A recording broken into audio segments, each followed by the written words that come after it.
ગુરુ પૂર્ણિમા પર્વના આગમનના આડે હવે ગણતરીના કલાકો બાકી રહ્યા છે ત્યારે અંકલેશ્વરના રામકુંડ તીર્થધામ ખાતે ગુરુ પૂર્ણિમાની શ્રદ્ધાભેર ઉજવણી કરવામાં આવે છે અને રામકુંડના મહંત ગંગાદાસ બાપુ દ્વારા મહાપ્રસાદીનું પણ આયોજન કરવામાં આવે છે અને તેઓ દ્વારા દર વર્ષે ગુરુ પૂર્ણિમા પૂર્વે તેરસના દિવસે સંતો માટે મહાપ્રસાદીનું આયોજન કરવામાં આવે છે।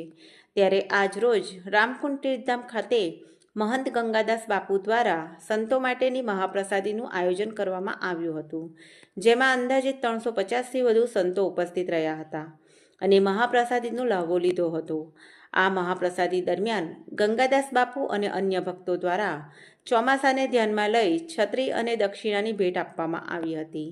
આ અવસરે જિલ્લા ભાજપ પ્રમુખ પ્રકાશ મોદી સહિતના આગેવાનો અને ભક્તો ઉપસ્થિત રહ્યા હતા। રામકુંડ તીર્થ ઉપર પ્રતિ વર્ષ તેરસનો ભંડારો સંતોનો થાય છે, જાહેર ભંડારો ગુરુ પૂર્ણિમાનો થાય છે, અષાઢ સુદ ગુરુ પૂર્ણિમા। તો આ વર્ષે લગભગ 300થી 350 સંતો વધાર્યા છે। એમને દક્ષિણા છત્રી આપીને ભોજન પ્રસાદીની સુંદર વ્યવસ્થા કરવામાં આવી હતી રામકુંડ તીર્થ ઉપર।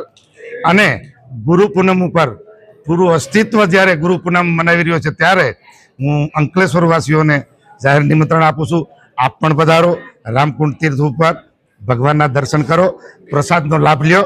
જય સિયારામ।